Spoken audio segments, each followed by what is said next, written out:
श्री रामचरितमानस में अब तक हमने सुना कि कैसे महाराज दशरथ जब कैकेयी के भवन में आते हैं तो कैकेयी कोप भवन में है यह जान करके उनके पैर जड़ हो जाते हैं, जम जाते हैं।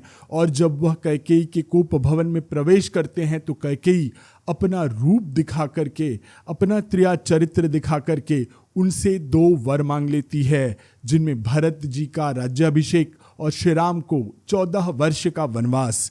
इसके बाद महाराज बेहोश हो जाते हैं।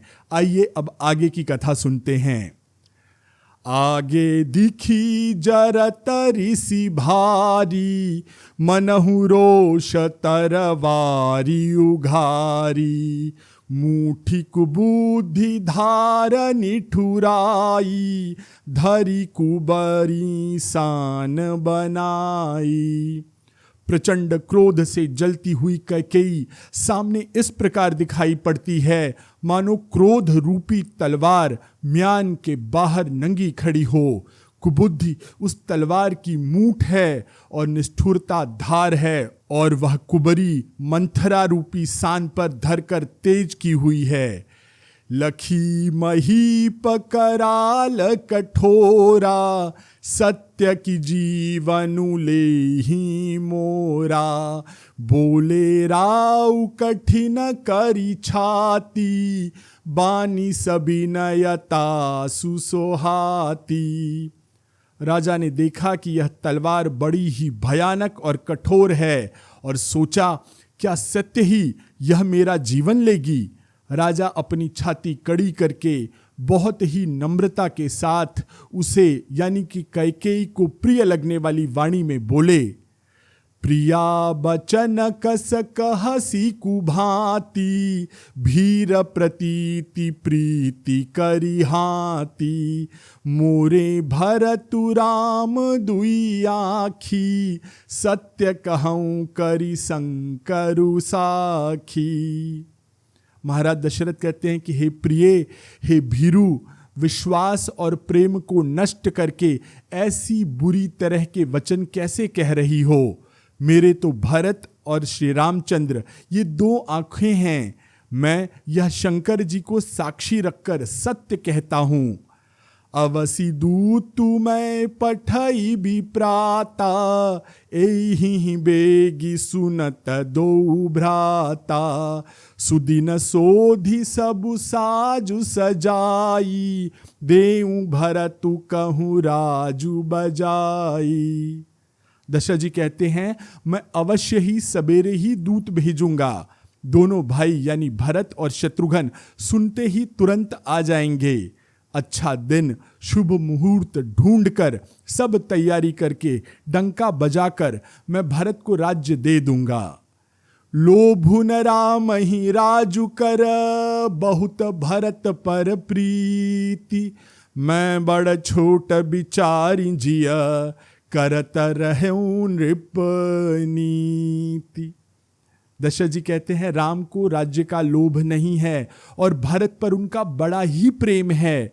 मैं ही अपने मन में छोटे बड़े का विचार करके राजनीति का पालन कर रहा था, अर्थात बड़े का राजतिलक होना चाहिए।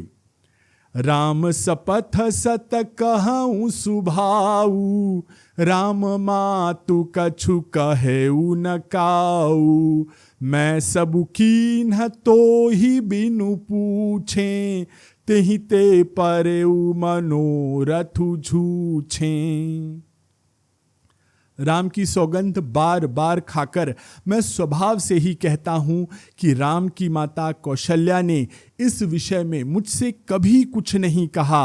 अवश्य ही मैंने तुमसे बिना पूछे यह सब किया, इसी से मेरा मनोरथ खाली गया। ऋषि परिहरु अब मंगल साजू, कछु दिन गए भरत जुबराजू, एक ही बात मोहि दुख लागा, बर दूसर असमंजस मागा। अब क्रोध छोड़ दो और मंगल साज सजाओ। कुछ ही दिनों बाद भरत युवराज हो जाएंगे। एक ही बात का दुख मुझको लगा रानी कि तूने दूसरा वरदान बड़ी अड़चन का मांगा है। अजहूँ हृदय जरत तेहि आचा, रिस परिहास की साचेऊ साचा।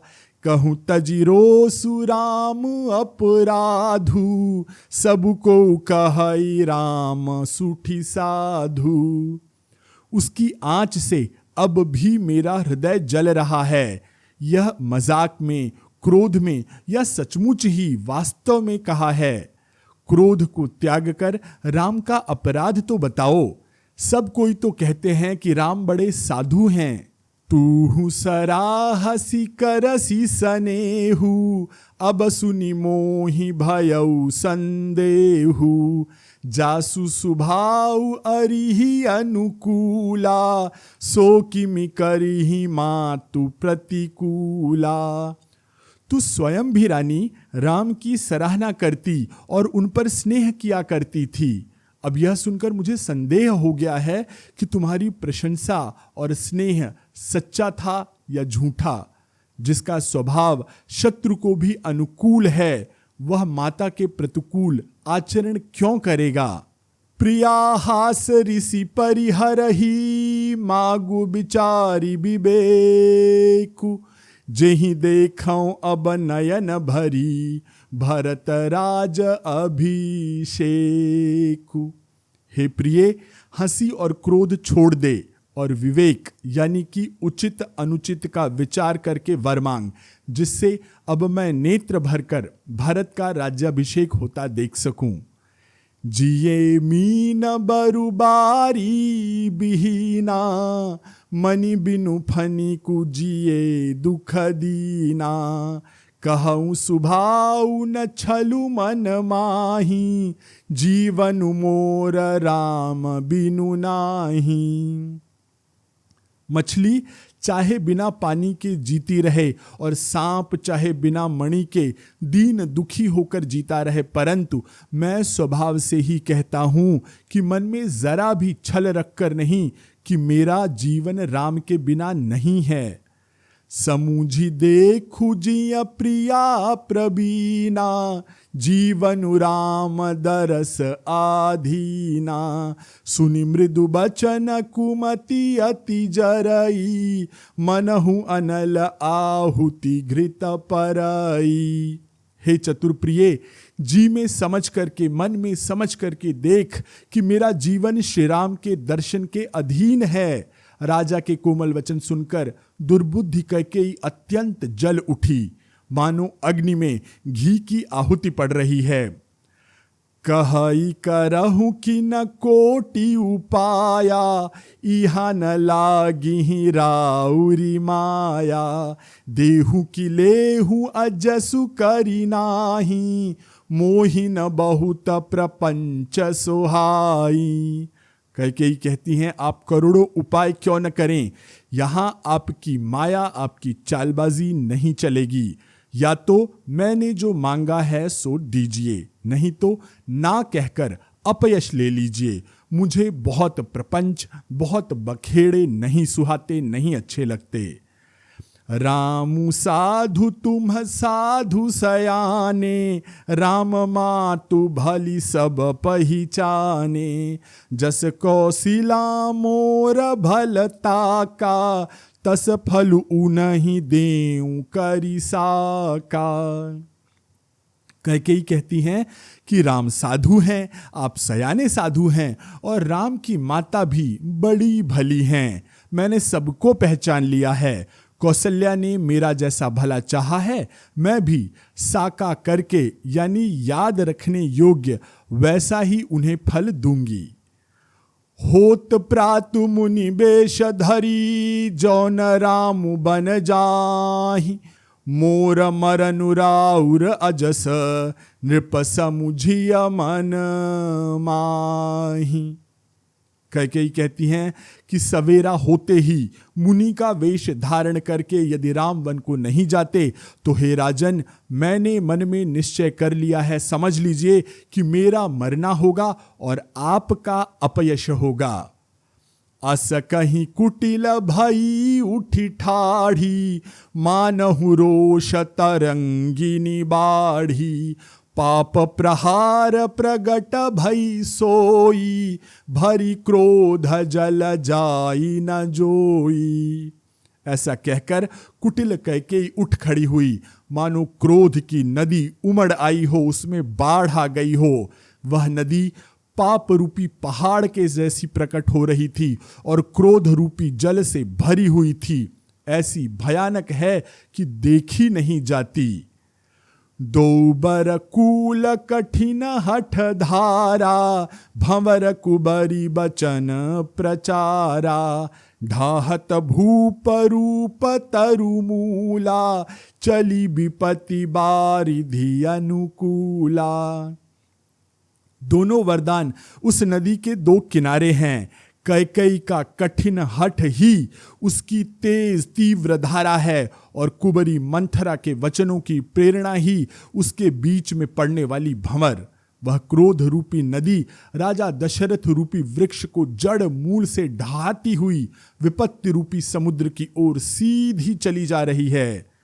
लखी नरेश बात फूरी सांची, तियम समी चूसी सपर नाची। गही पद बिनय कीन्ह बैठारी, जनि दिन कर कुल होसी कुठारी। राजा ने समझ लिया कि बात सचमुच है, वास्तव में सच्ची है। स्त्री के बहाने मेरी मृत्यु ही सिर पर नाच रही है। उसके बाद राजा ने कैकेयी के चरण पकड़कर उसे बिठाकर विनती की कि तू सूर्य कुल रूपी वृक्ष के लिए कुल्हाड़ी मत बन। माग माथ अब ही देऊं तो ही, राम बिरह जनि मारसी मोही। राखु राम कहूँ जेहि तेहि भांति, नाही तजरिहि जन्म भर छाती। तू मेरा मस्तक मांग ले, मैं तुझे अभी दे दूंगा, पर राम के विरह में मुझे मत मार। जिस किसी प्रकार से हो तू राम को रख ले, नहीं तो जन्म भर तेरी छाती जलेगी। देखी व्याधि असाधन पू, परे उधरनि धुनि माथ। कहत परम आरत बचन, राम राम रघुनाथ। राजा ने देखा कि रोग असाध्य है, इसका इलाज संभव नहीं है। तब वे अत्यंत आर्तवाणी से हा राम हा राम हा रघुनाथ कहते हुए सिर पीटकर जमीन पर गिर पड़े। व्याकुल राउ शिथिल सब गाता, करिनि कल्प तरु मनहु निपाता। कंठु सूख मुख आवन बानी, जनु पाठीनु दीनु बिनु पानी। राजा व्याकुल हो गए, उनका सारा शरीर शिथिल पड़ गया, मानो हाथी ने कल्प वृक्ष को उखाड़ करके फेंक दिया हो। कंठ गला सूख गया, मुख से बात नहीं निकलती, मानो पानी के बिना पहिना नामक मछली तड़प रही हो। पुनि कह कटु कठोर कैकेयी, मनहु घाय महु माहुर देई। जौअंतहु अस कर तबु रहेऊ, मागु मागु तुम केहि बल कहेऊ। कैकेयी फिर बड़े कठिन और कठोर वचन के साथ बोली, जैसे कि मानो घाव में जहर भर रही हो। वो कहती है कि जो अंत में ऐसा ही करना था तो आपने मांग मांग ऐसा किस बल पर, किस ताकत पर कहा था। दुई की होई एक समय भुआला, हसब ठठाई फुलाऊ बगाला। दानी कहाऊ ब अरु कृपुनाई, होई की खेम कुशल रौताई। हे राजा, ठहाका मारकर हंसना और गाल फुलाना, क्या ये दोनों एक साथ हो सकते हैं? दानी भी कहाना है और कंजूसी भी करनी है। क्या राजपूती में क्षेम कुशल भी रह गई है, अर्थात लड़ाई में बहादुरी भी दिखावें और कहीं चोट भी न लगे। छाड़हूं बचनु की धीरज धरहूं, जनिया बला जिमि करुणा करहू। तनुतिय तनय धामु धनु धरनी, सत्य संध कहूं तृण समबरनी। या तो वचन यानी प्रतिज्ञा ही छोड़ दीजिए या धैर्य धारण कीजिए। यूं असहाय स्त्री की भांति रोइए पीटिए मत। सत्यव्रती के लिए तो शरीर, स्त्री, पुत्र, घर, धन और पृथ्वी सब तिनके के बराबर होने चाहिए, ऐसा कहा गया है। मरम बचन सुनी राव कहु कुछ दोष न तोर, लागे तो ही पिसाच जिमी कालू कहावत मोर। कैकेयी के मर्म भेदी वचन सुनकर राजा ने कहा कि तू जो चाहे कह, तेरा कुछ भी दोष नहीं है। मेरा काल ही मानो पिशाच होकर लग गया है, वही तुझसे यह सब कहलवा रहा है। चहतन भरत भूपति ही भोरे, विधि बस कुमति बसी जिया तोरे। सो सब मोर पाप परिणामु, भयउ कुठार जहि विधि बामु। भरत तो भूल कर भी राजपद नहीं चाहते, होनहारवश तेरी ही जी में कुमति आबसी है। यह सब मेरे पापों का परिणाम है, जिससे कुछ समय में बेमौके विधाता विपरीत हो गया है, भाग्य विमुख हो गया है। सुबस बसी फिरी अवध सुहाई, सब गुण धाम राम प्रभुताई। करी हई भाई सकल सेवकाई, होई ही तिहु पुर राम बड़ाई। तेरी उजाड़ी हुई यह सुंदर अयोध्या फिर भली भांति बसेगी और समस्त गुणों के धाम श्री राम की प्रभुता भी होगी।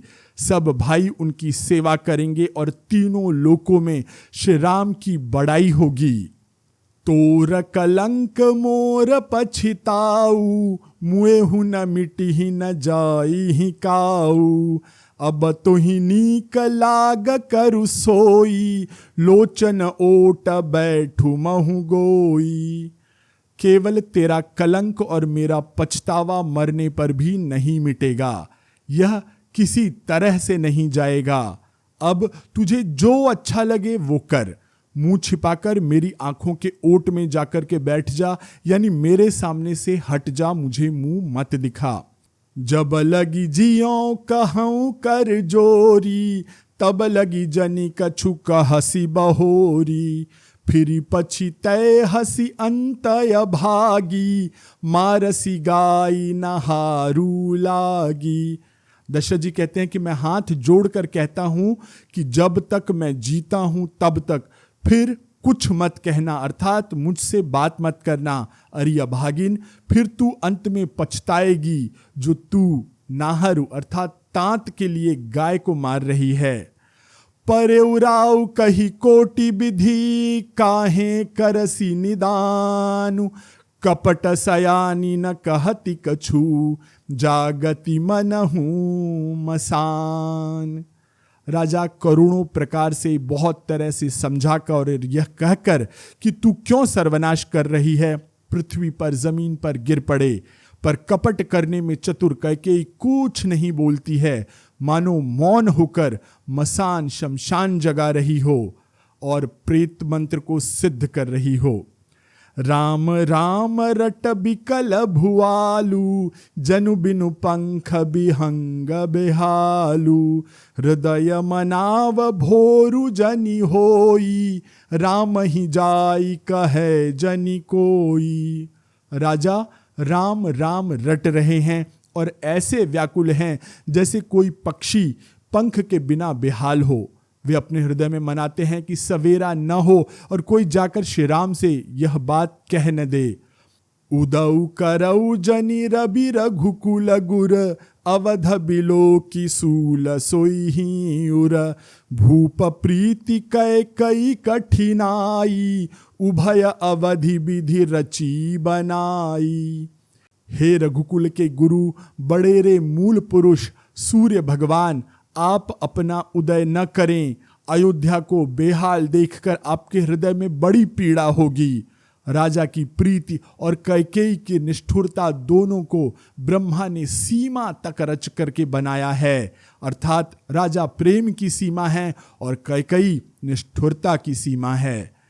बिलपत नृपहि भयहु भिनु सारा, बीना बेनु शंख धुनि द्वारा, पढ़हि भाट गुण गावहि गायक, सुनत नृपहि जनु लागहि सायक। विलाप करते करते ही राजा को सवेरा हो गया, सुबह हो गई। राजद्वार पर वीणा, बांसुरी, शंख की ध्वनि होने लगी। भाट लोग विरुदावली पढ़ रहे हैं और गवैये गुणों का गान कर रहे हैं। इसे सुनने पर राजा को वे बाण की तरह लगते हैं। मंगल सकल सोहाई न कैसे, सहगामिनी विभूषण जैसे, तेहि निसि नींद परी नहीं काहू, राम दरस लाल साउ छाहू। राजा को ये सब मंगल साज कैसे नहीं सुहा रहे हैं, जैसे पति के साथ सती होने वाली स्त्री को आभूषण अच्छे नहीं लगते। श्री रामचंद्र जी के दर्शन की लालसा और उत्साह के कारण उस रात्रि में किसी को नींद नहीं आई। द्वार भीर सेवक सचिव, कहीं उदित रवि देखी, जागे अजहु न अवधपति, कारनु कवनु विशेष। राजद्वार पर मंत्रियों और सेवकों की भीड़ लगी है। वे सब सूर्य को उदय देखकर कहते हैं कि ऐसा कौन सा विशेष कारण है कि आज अवधपति अभी तक नहीं जागे। पिछले पहर भूपु नृत जागा, आजु हमहि बड़ु अचरजु लागा, जाहु सुमंत्र जगावहु जाई, कीजिए काजू रजाय सुपाई। राजा रोज ही रात के पिछले पहर में जाग जाया करते हैं, किंतु आज हमें बड़ा आश्चर्य हो रहा है। हे सुमंत्र, जाओ और जाकर के राजा को जगाओ, उनकी आज्ञा पाकर हम अब आगे का काम करें। गए सुमंत्रु तब राउर माही, देखी भयावन जात डेराही, धाई खाई जनु जाई नहेरा, मानहु विपति विषाद बसेरा।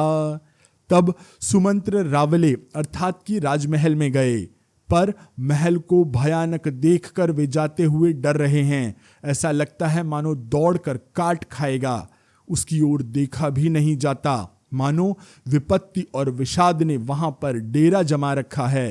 पूछे को न उतरु देई, गए जहि भवन भूप कैकेयी, कही जय जीव बैठ सिरुनाई, देखी भूप गति गयउ सुखाई। पूछने पर कोई उत्तर नहीं दे रहा है। वे उस महल में गए जहां राजा और कैकेयी थे। जय जीव ऐसा कहकर सुमंत्र ने सर नवाया और वंदना करके बैठे, और राजा की दशा देखकर तो वे सूख ही गए। सोच बिकल बिबरन मही परयु, मानहु कमल मूलु परिहरयु, सचिव सभी तस कई नहीं पूछी, बोली अशुभ भरी शुभ छूछी। उन्होंने देखा कि राजा सोच में व्याकुल हैं, चेहरे का रंग उड़ गया है, जमीन पर ऐसे पड़े हैं मानो कमल जल छोड़कर मुरझाया पड़ा हो। मंत्री मारे डर के कुछ पूछ नहीं सकते। तब अशुभ से भरी हुई और शुभ से विहीन कैकेयी बोली, परी न राजहि नींद निसी, हेतु जान जगदीसु, राम राम रटि भोर किए, कहई न मरमु महीसु। कैकेयी कहती है कि राजा को रात भर नींद नहीं आई। इसका कारण जगदीश्वर ही जाने। इन्होंने राम राम रटकर सबेरा कर दिया, परंतु इसका भेद राजा कुछ भी नहीं बताते। आनहु राम ही बेगी बोलाई, समाचार तब पूछे हूँ आई, चले सुमंत्रु राय रुख जानी, लखी कुचाली कीन्ही कछुरानी। कैकेयी कहती हैं कि सुमंत्र तुम जल्दी जाकर राम को बुला लाओ, तब आकर समाचार पूछना। राजा का रुख उनकी मर्जी जानकर सुमंत्र जी चले, समझ गए कि रानी ने कुछ कुचाल रची है। सोच बिकल मग परई न पाऊ, राम ही बोली कही ही काराऊ। उर धरि धीरजु गयऊ दुआरे, पूछहि सकल देखी मनु मारे। सुमंत्र सोच में व्याकुल हैं, रास्ते में पैर नहीं पड़ रहे हैं, आगे नहीं बढ़ पा रहे हैं। राम जी को बुलाकर राजा क्या कहेंगे। किसी तरह हृदय में धीरज धरकर वे द्वार पर गए। सब लोग उनको मनमारे अर्थात उदास देखकर पूछने लगे, समाधानु करी सो सबही का, गयऊं जहां दिन कर कुलटी का। राम सुमंत्र ही आवत देखा, आदरु कीन्ह पिता समलेखा। सब लोगों का समाधान करके किसी तरह समझा बुझाकर सुमंत्र वहां गए जहां सूर्य कुल के तिलक श्री रामचंद्र जी थे। श्री रामचंद्र जी ने सुमंत्र को आते देखा तो पिता के समान समझकर उनका आदर किया। निरखी बदनु कहीं भूप रजाई, रघुकुल दीप ही चले लेवाई। रामु को भांति सचिव संग जाही, देखी लोग जहां तहां बिलखाही। श्री रामचंद्र जी के मुख को देखकर और राजा की आज्ञा सुनकर वे रघुकुल के दीपक श्री रामचंद्र जी को अपने साथ लिवा चले। श्री रामचंद्र जी मंत्री के साथ बिना तैयार हुए सादे वस्त्रों में जा रहे हैं, यह देखकर लोग विषाद कर रहे हैं। जाई दीख रघुबंश मणि, नरपति निपट कुसाजु। सहमी परे उलखि सिंहिनी, मनहु वृद्ध गजराजु।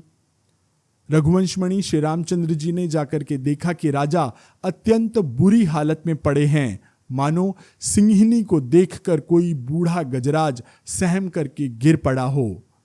सूखहि अधर जरई सबु अंगु, मनहु दीन मनिहीन भुअंगु।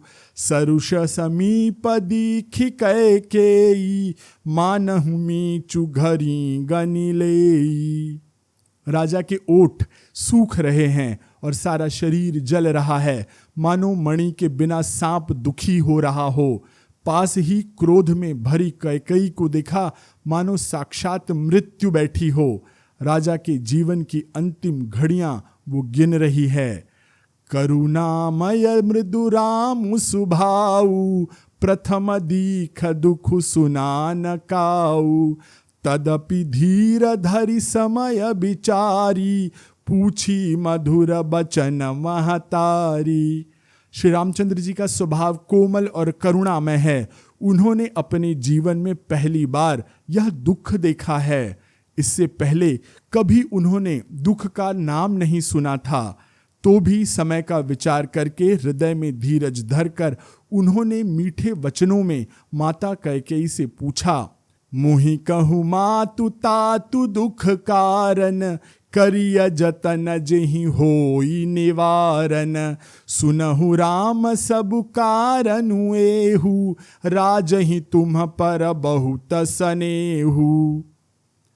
हे माता, मुझे पिताजी के दुख का कारण तो कहो, ताकि जिससे उसका निवारण हो, दुख दूर हो, वह यत्न किया जा सके। कैकेयी ने श्री राम से कहा, हे राम सुनो, सारा कारण यही है कि राजा का तुम पर बहुत अधिक स्नेह है। देन कहे नि मोहि दुई बरदाना, मागे जो कछु मोहि सुहाना। सो सुनि भयउ भूप उर सोचू, छाड़ी न सकहि तुम्हार संकोचू। कैकेयी कहती हैं, इन्होंने मुझे 2 वरदान देने को कहा है। मुझे जो कुछ अच्छा लगा वो मैंने मांग लिया। उसे सुनकर राजा के हृदय में सोच हो गया, चिंता हो गई, क्योंकि ये तुम्हारा संकोच नहीं छोड़ सकते। सुत स्नेह इत बचन उत, संकट परे नरेश। सकहु त आयसु धरहु सिर, मेटहु कठिन कलेसु। कैकेयी कहती हैं, इधर तो पुत्र का स्नेह है और उधर उनका वचन, उनकी प्रतिज्ञा। राजा इसी धर्म संकट में पड़ गए हैं। यदि तुम कर सकते हो तो राजा की आज्ञा शिरोधार्य करो और इनके कठिन क्लेश को मिटाओ। इसके बाद श्री राम दशरथ जी और कैकेयी में क्या संवाद होता है, यह हम अगले अंक में सुनेंगे। आज की कथा में यहीं पर विराम लेते हैं। सियावर रामचंद्र की जय, पवन सुत हनुमान की जय, कहो भाई सब संतन की जय।